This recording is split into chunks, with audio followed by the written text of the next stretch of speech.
Good morning प्यारे विद्यार्थियों। आज हम पढ़ेंगे कफन कहानी की समीक्षा। कफन कहानी प्रेमचंद की आखिरी कहानी है। ये मूलतः उर्दू में लिखी गई थी और जामिया मिलिया इस्लामिया की पत्रिका जामिया में प्रकाशित हुई थी और उसके बाद में हिंदी में 1936 के अंतर्गत चांद पत्रिका में प्रकाशित हुई। मूलतः उर्दू में और हिंदी में लिखी हुई दोनों कहानियों में थोड़ा बहुत अंतर आ गया है और प्रख्यात कथाकार अब्दुल बिस्मिल्लाह ने अपने आलेख कफन उर्दू और हिंदी पाठ का फर्क में एक विस्तार चर्चा की है और उन्होंने कुछ अंतर भी बताए हैं। तो यहाँ हम थोड़ा सा उसको पढ़ेंगे कि जैसे उर्दू का माधव और हिंदी के माधव में बदल गया है।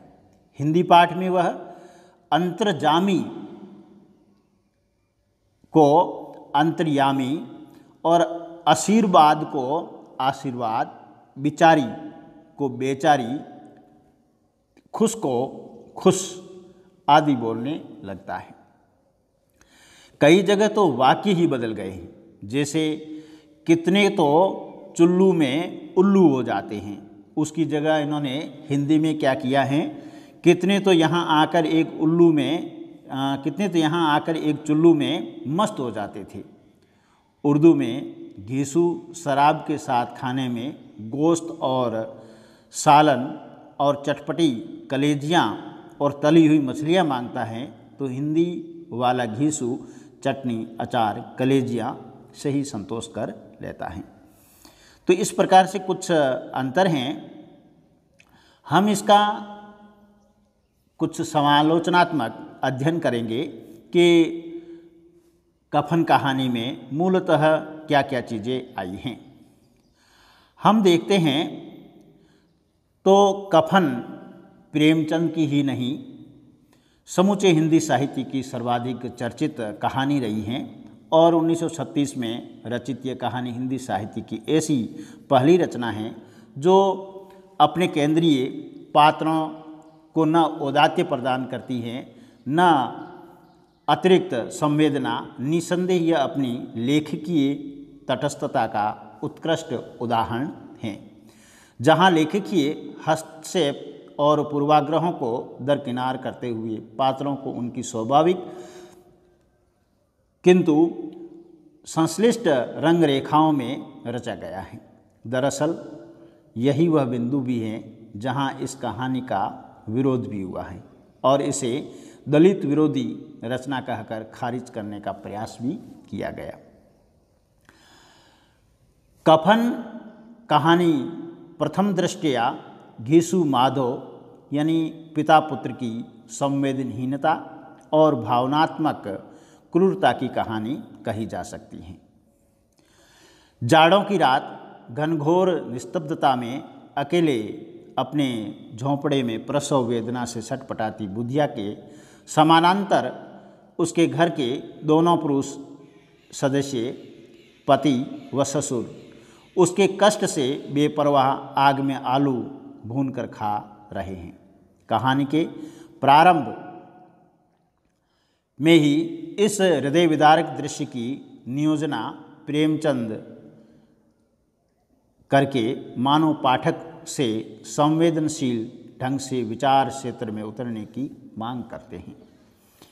उन्हें अपेक्षा है कि पाठक उनकी अन्य कहानियों की तरह यहाँ भावना और कर्तव्य परायणता के बीच आदर्श और यथार्थ की मुठभेड़ के जरिए चरित्र चित्रण के पारंपरिक फार्मूले की उम्मीद न करें, बल्कि एक ऐसी क्रूर सच्चाई के साक्षात्कार के लिए प्रस्तुत रहें जो भावना, कर्तव्य और तर्क की हर धार काटकर अपने इर्द गिर्द निबिड़तम अंधकार की सृष्टि करती हैं। ऊपरी तौर पर कहानी अति संक्षिप्त है। बुधिया की दर्दनाक मौत के बाद घीसू माधव द्वारा कफन के लिए अनुनय विनय से जमा किए गए 5 रुपयों को शराब और पूड़ी कचौरी में उड़ा देते हैं, लेकिन भीतरी तहों से संश्लिष्टतर होती चलती यह कहानी पात्रों के मनोविज्ञान अध्ययन से आगे समाज व्यवस्था के विश्लेषण का आधार बन जाती है।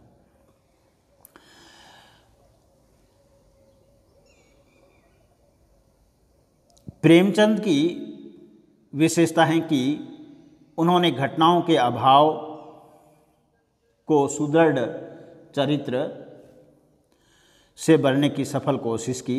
आलस्य, निकम्मापन, कामचोरी और झूठ का पुलिंदा हैं घीसू, माधव, जो वस्तुतः 2 अलग अलग पात्र ही नहीं, एक ही भाव अथवा स्थिति का विस्तार हैं।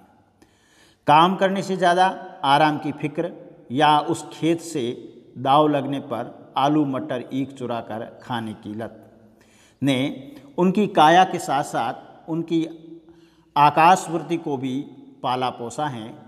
उनमें न आत्मसम्मान का भाव बचा है, न संबंध को समझने और निभाने की सदाशयता।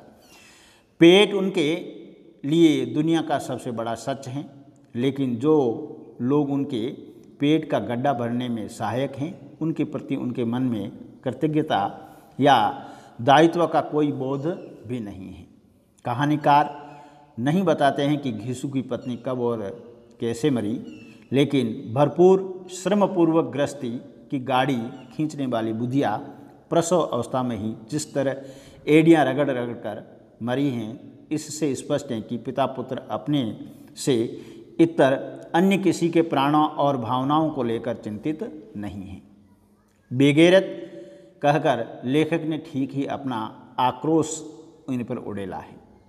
एक दूसरे से ज़्यादा हिस्सा खाने की लालसा में गरम गरम आलूओं को जीभ पर रखते और फिर जल्दी जल्दी निगलने के प्रयास में आँखों से आंसू छलकाते इन पिता पुत्र का जो दृश्य प्रेमचंद के शब्दों के माध्यम से उकेरा है, वह किसी कुशल चित्रकार की तुलिका से निकली कालजी कृति से कम नहीं है।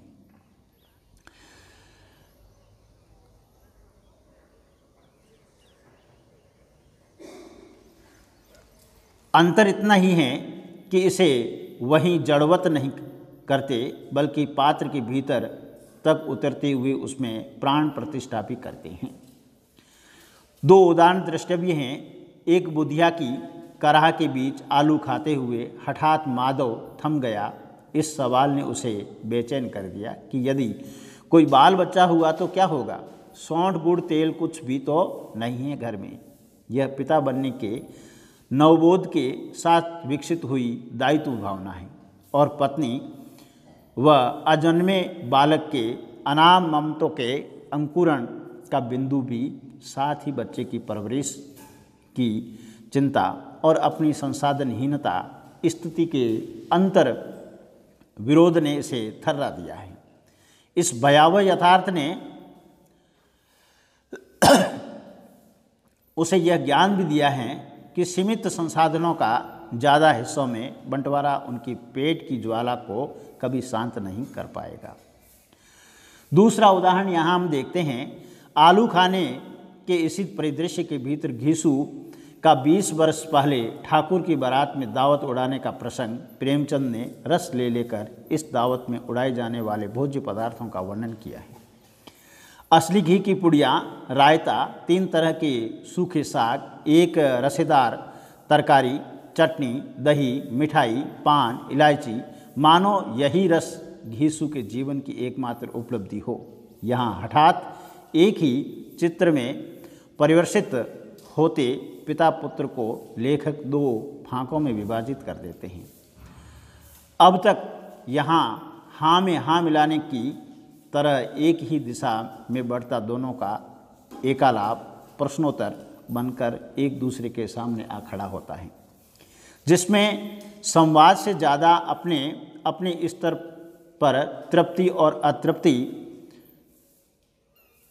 उपलब्धि और तृष्णा की भावना बलवती हैं। घीसू की स्मृति में खाए गए पकवानों का स्वाद और सुगंध के साथ साथ तृप्ति का अलौकिक भाव हैं। माधव की लार टपकाती जिज्ञासा में सुअवसर जुड़ने पर इस या इन सारे पकवानों को पिता से दूना खाने की तृष्णा। कहता है तुमने 20 एक पुरियां खाई होगी। घीसू कहता है 20 से ज़्यादा खाई थी। माधव कहता है कि मैं 50 खा जाता। बातों से पेट भरने वाले घीसू माधव को इस दृश्य से अंकित कर प्रेमचंद दो प्रयोजन सिद्ध करते हैं। एक, इस मनोवैज्ञानिक तथ्य की ओर संकेत की भूख अहरनिश चलने वाली ऐसी विकराल भट्टी हैं जो अन्न के अभाव में मनुष्य की संवेदनाओं के साथ साथ उसकी मनुष्यता को भी लील जाती हैं। भूखा व्यक्ति भूखा रह जाने के कारणों का विश्लेषण नहीं करता, पर पाता तो संभवतः भूखा भी न रहता, लेकिन भूख के हाथों धीरे धीरे ऐसे नर पशु में तब्दील होने लगता है जिसके लिए मैं भी समूची सृष्टि का पर्याय बन जाता है।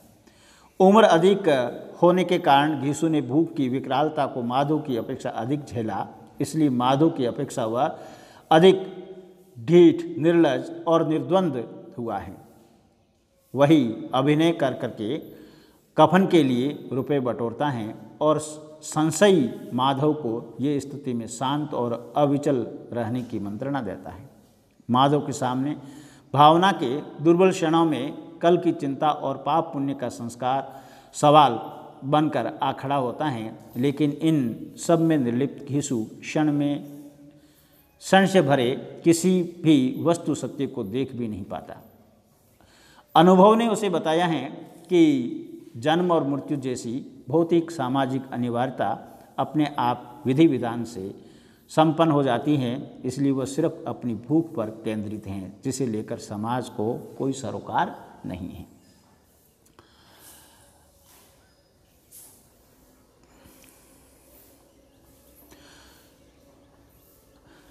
दूसरा, भूख को मनुष्य की बुनियादी जरूरत साबित कर प्रेमचंद इस दृश्य की तार्किक परिणति के रूप में कहानी के दूसरे महत्वपूर्ण दृश्य को नियोजन संभव कर पाते हैं।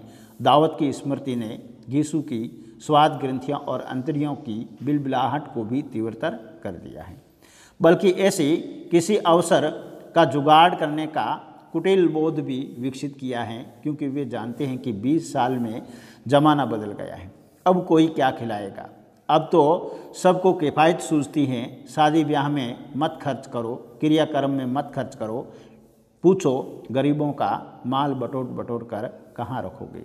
इसलिए 5 रुपए जैसी बड़ी रकम के बावजूद बाजार भर में कफन के लिए सूती रेशमी किसी भी तरह का कपड़ा न जचता, और किसी अज्ञात प्रेरणा के परिणाम स्वरूप सांझ ढलते ढलते मदिरालय के सामने आ खड़ा होना अस्वाभाविक नहीं। 5 रुपए के रूप में मेहरबान हुए इस अनपेक्षित सौभाग्य को वे कैसे सिटक कर चिता की आग में जलने दे। उल्लेखनीय है कि नर पशु सरीखा चित्रित करने के बावजूद प्रेमचंद उन्हें निरा जानवर नहीं मानते।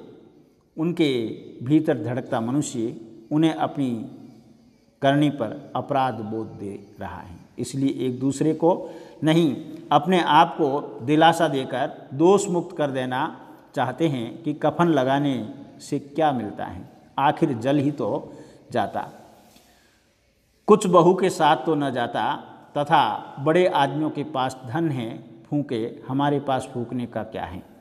इसी प्रयास की अगली कड़ी के रूप में ईश्वर से बुधिया को बैंकुटवासी करने का अनुरोध भी है, क्योंकि उन्होंने बेशक अपनी जिंदगी में कोई पुण्य न किया हो। बुधिया ने मरकर भी उन्हें भरपेट भोजन करने की तृप्ति दी है। भगवान तुम अंतर्यामी हो, उसे बैंकुट ले जाना, हम दोनों हृदय से आशीर्वाद दे रहे हैं। आज जो भोजन मिला था वह उम्र भर न मिला था।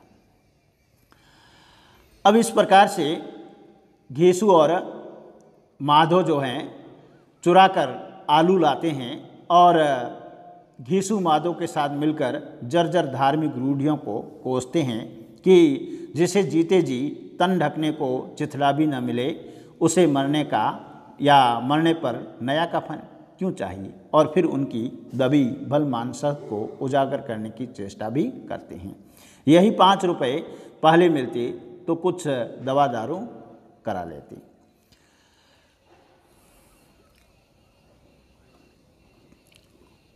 घीसू और माधव दोनों ही बुधिया को नहीं बल्कि प्रेमचंद घीसू माधव को अभेदान दे रहे हैं कि यहाँ पर अभेदान का भी चित्रण किया है इन्होंने। वह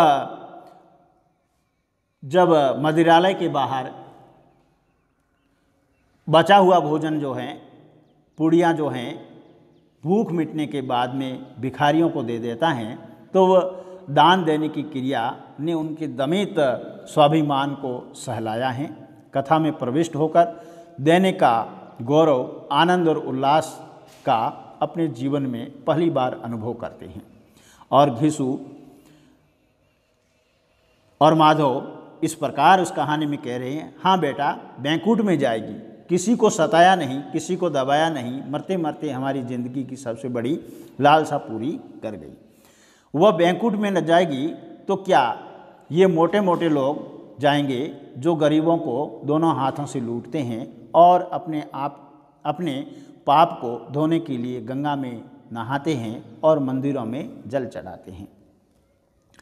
कफन कहानी जो है वह सांस्कृतिक छलनाओं को उधेड़ने से या उधेड़ने में भी कोई कोर कसर नहीं छोड़ती। किसानों की दुर्बलता, भाग्यवाद, पुनर्जन्म में विश्वास का लाभ उठाकर जिस प्रकार शोषक वर्ग उन्हें लूटता आया है, उसी प्रकार वर्चस्ववादियों के सांस्कृतिक अभिजात्य और पाखंड का लाभ उठाकर यदि हास्य की ये अनंतिम अस्मिताएं अपनी उदर पूर्ति कर रही तो सिर्फ उन्हें ही अमानुषिक और क्रूर कहकर गरियाने का क्या औचित्य। कफन कहानी जो सतह पर हैं उसे देखने से इनकार नहीं करती और सिक्के के दूसरे पहलू सरीखे अनुपस्थित सच को सामने लाती हैं। तू कैसे जानता है कि इसे कफन न मिलेगा? तू मुझे ऐसा गधा समझता है? 60 साल क्या दुनिया में घास खोदता रहा? उसको कफन मिलेगा, बहुत अच्छा कफन मिलेगा। घीसू का यह विश्वास दरअसल संपन्न वर्ग के धार्मिक पाखंड का ही निदर्शन करता है।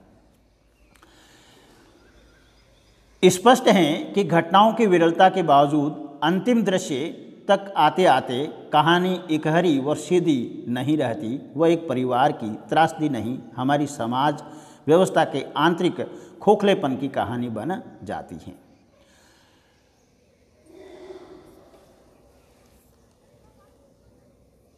जिस समाज में रात दिन मेहनत करने वालों की हालत उनकी हालत से बहुत अच्छी न थी और किसानों के मुकाबले में वे लोग जो किसानों की दुर्बलताओं से लाभ उठाना चाहते थे कहीं ज़्यादा संपन्न थे, यहाँ इस तरह की मनोवृत्ति पैदा हो जाना कोई अचरज की बात न थी। हम तो कहेंगे घीसू किसानों से कहीं ज़्यादा विचारवान था और किसानों के विचार शून्य समूह में शामिल होने के बदले बैंकुट बाजों की कुत्सित मंडली में जा मिला था।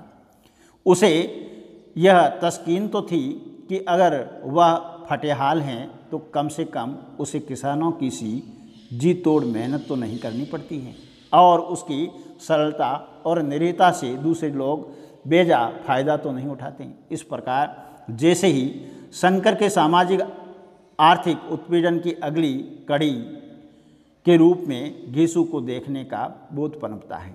वह अपनी तमाम अजगरी वृत्ति और संवेदनहीनता के बावजूद पाठी की घृणा का पात्र नहीं रहता, बल्कि एक सुलगता सवाल बन जाता है कि मनुष्य से उसकी मनुष्यता छीन कर भी संभ्रांत बनी रहने वाली इस आदमखोर व्यवस्था के संवर्धक कहीं हमारी अपनी भूमिका तो नहीं है। कफन कहानी प्रेमचंद की कहानी कला का उत्कृष्ट नमूना है और कुछ सवाल मन में उठते हैं कि विशेषकर कहानी की बुनियादी घटना को लेकर क्या सच में कोई व्यक्ति इतना संवेदनशील हो सकता है कि घर की गाड़ी खींचने वाली स्त्री अथवा किसी भी प्राणी की दर्दनाक मौत को यूं निर्विकार देखता रहे। दूसरे, हमारी या भारतीय परिवारों और समाज की जैसी संरचना है उसमें सामुदायिक भावना की प्रबलता है। परिवार की स्त्रियां न तो अड़ोस पड़ोस की स्त्रियां हारी बीमारी या प्रसूति में बिना बुलाए ही मदद को आ जाती हैं। ऐसे में बुधिया का अकेले तड़प तड़प कर दम तोड़ना नितांत अविश्वसनीय लगता है। चूँकि कहानी दलित वर्ग की थी, जाति विशेष को संबोधित हैं, इसलिए दलित चिंतन इन दोनों सवालों को आरोपों की तरह लेते हैं और कहानी की वैधता को प्रश्न अंकित करते हुए उसे समाज में द्वेष फैलाने की एक युक्ति मानते हैं। तमाम अविधार्थों से विरक्त होकर यदि कहानी की अनुगुंजों को ध्यानपूर्वक सुना जाए तो कहानी जाति, गोत्र और धर्म की हदबंदियों से मुक्त होकर समाज के हर उस आखिरी प्राणी की कहानी बन जाती है जिसकी मनुष्यता का आखिर सुनियोजित षड्यंत्रों की तरह बहुत सोच विचार कर पीढ़ियों के लिए किया जाता रहा है। अपने आंतरिक संरचना में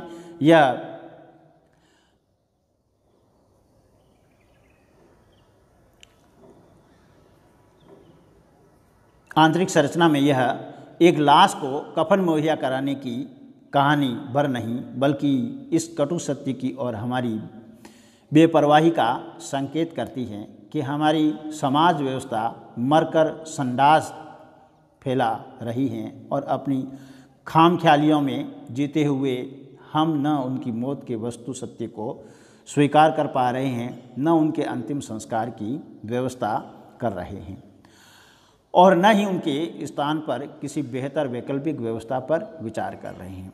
प्यारे मित्रों, आज हम इस कफन कहानी की समालोचना को यहीं समाप्त करते हैं। आपको मेरा यह विवेचन कैसा लगा? आप हमारे YouTube चैनल को सब्सक्राइब करके कमेंट करिए, शेयर कीजिए, लाइक कीजिए। धन्यवाद।